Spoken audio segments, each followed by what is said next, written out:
fuerza de voluntad y motivación? ¿Qué diferencia hay? Es decir, ¿necesitamos, son las mismas cosas? ¿O si tenemos más fuerza de voluntad vamos a estar más tiempo motivados? ¿O yo creo que quizás hay confusión entre esos dos términos? No sé si no puedes aclarar un poco qué entiendes tú quizás por fuerza de voluntad, o si eso es algo que se dice por la calle, pero no tiene mucho fundamento.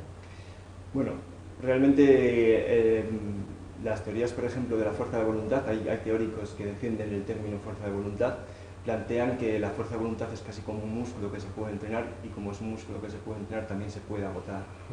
Hay gente que cree en eso, hay gente que trabaja para conseguir eso. Lo que yo creo en este punto es que no es tan así. También hay muchos estudios que ponen en cuestión esta historia de la fuerza de voluntad.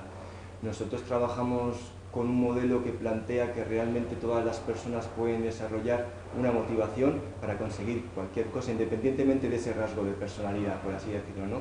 Entonces sería una cuestión que yo creo que es un error dividir a la gente entre problemas de voluntad, gente que tiene fuerza de voluntad y gente que tiene problemas de voluntad, ¿vale? Porque eso también lo que hace es quizás condenar a una serie de personas a que no tienen remedio, ¿vale? Desde el punto de vista de la motivación como un proceso, que es un poco el que te cuento, el que yo creo y el que tienen bastante respaldo también científico, es que realmente la motivación es dinámica, es decir, la motivación de una persona va a ir cambiando por diferentes factores que van a intervenir, ¿vale? Entonces tú puedes estar muy motivado al principio con una cuestión y poco a poco, por la razón que sea, esa motivación se va diluyendo, ya sea por fuentes de estrés, por otro tipo de problemas, porque realmente tienes problemas con conciliar eso que quieres estar motivado con tu vida profesional y tu vida laboral, etc., ¿no? Entonces realmente no es tanto una cuestión de fuerza de voluntad, sino es una cuestión de procesos dinámicos en una motivación que es cambiante, ¿vale? ¿Eso a qué nos lleva? A entender que para poder acompañar a una persona y poder guiarla en ese proceso de motivación, tienes que entender cuáles son esas fuentes de potenciales problemas en su motivación.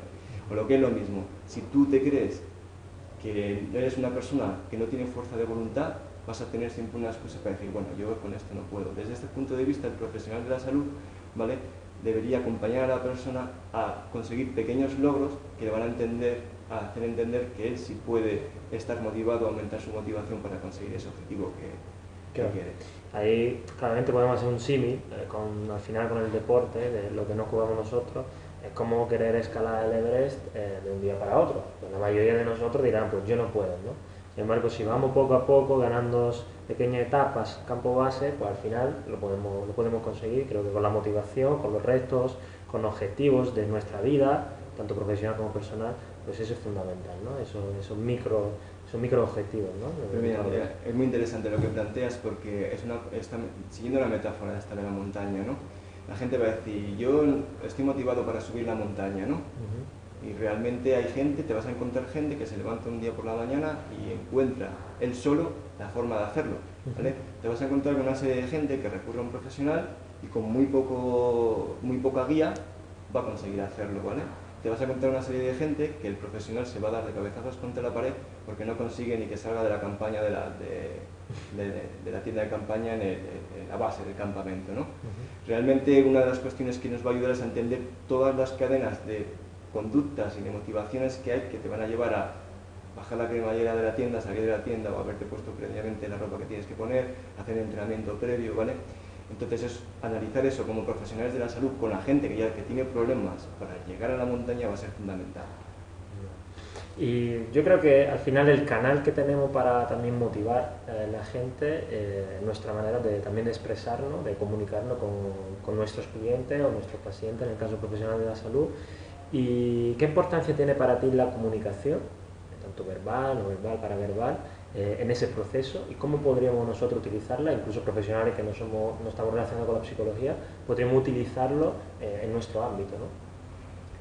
Vale, mira, hablar con las personas y entenderse con las personas es una cuestión que parece sencilla porque lo hacemos en cada acto cotidiano, pero poder comunicarse con una persona con un objetivo, es decir, un profesional y su cliente no deberían tener charlas supuestamente de colegas hablando de cualquier cosa. Cada cosa que dice un profesional va orientada a un fin, ¿vale?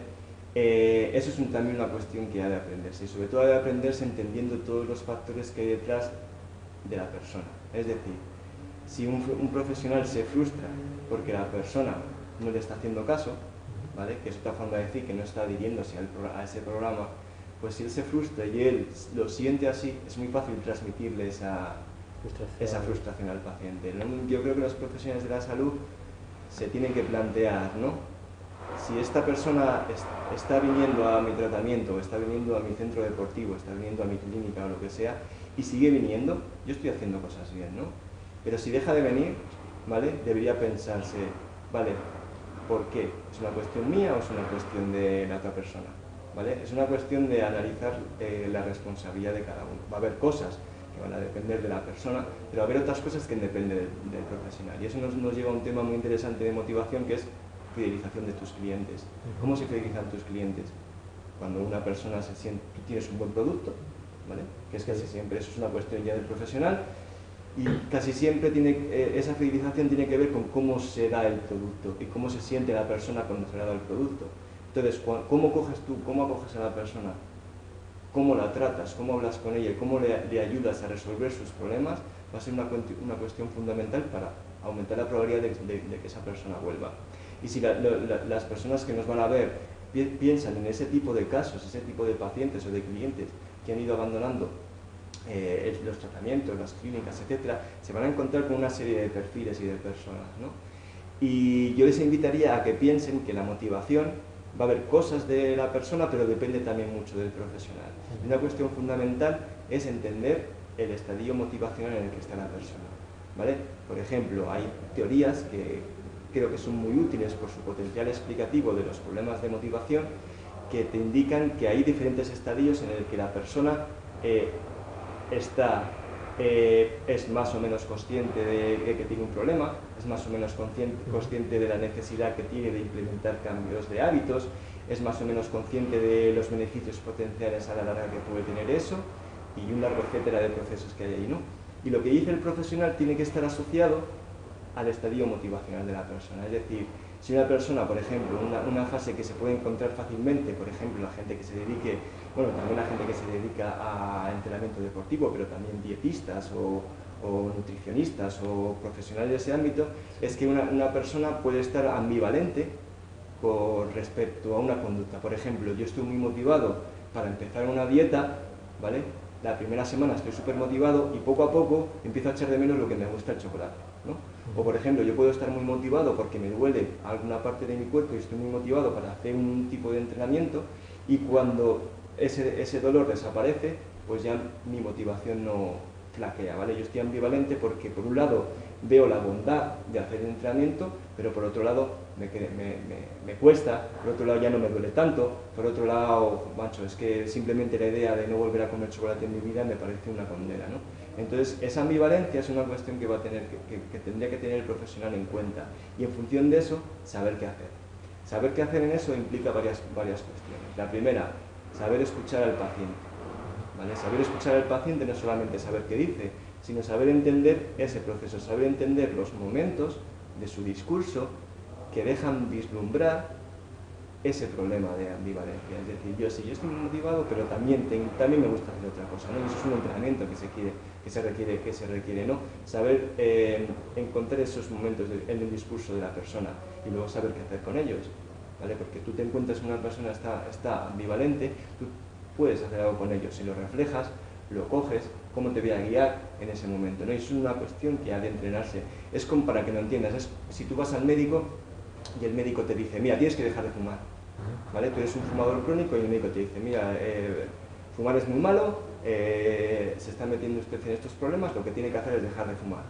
¿Tú crees que eso tiene muchas probabilidades de que la persona deje de fumar? Poca.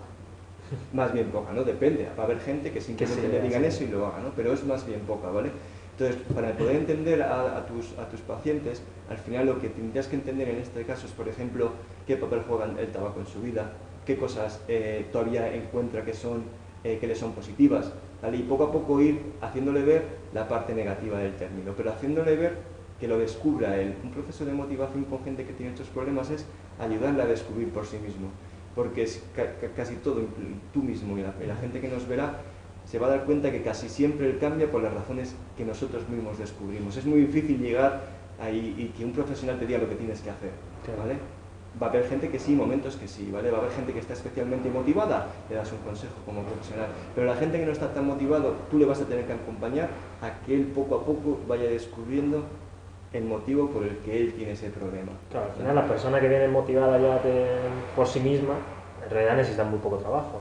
Simplemente necesita 2 o 3 invitaciones donde de verdad nos chocamos al final con aquella persona que tiene más dificultades a la motivación, ¿no? Porque hay algunos incluso que he tenido algunos clientes que decía, yo sé que tengo que hacer esto, pero yo no lo voy a hacer porque yo nunca he hecho ejercicio físico y no lo voy a hacer. Y lo único que hago es levantarme del sofá, ir al frigo, coger mi cerveza y sentarme otra vez en el sofá. Y eso no voy a cambiar, por mucho que tú me lo digas. Entonces, claro, te chocas con esa persona y dices, claro, ¿yo ahora qué hago? Si él me ha dicho ya que esto no lo quiere hacer. Y yo ahí veo algo como, también podemos hacer incluso un paralelismo con un vendedor, ¿no? Al final no dejamos de ser vendedores porque al final tenemos que vender el ejercicio físico o vender la alimentación o vender pues un tratamiento, lo que sea. Hay que convencer a la gente a comprar nuestro producto. Yo ahí veo un símil muy bueno de esa herramienta que es la comunicación para vender un producto. Yo veo un vendedor al final que alguien que te sepa escuchar, no alguien que hable solo, no que te sepa escuchar y sepa ver qué necesidad tú necesitas a la hora, por ejemplo, de comprar un coche, te escuche y luego te diga, mira, este quizá, o que tú mismo lo elijas y el vendedor no haya hecho nada, que tú al final te vayas a casa con un coche sin haber pensado que tú querías un coche a lo mejor y llegas, ¿no? Un poco a vender. Hay cuestiones que son similares, pero se diferencian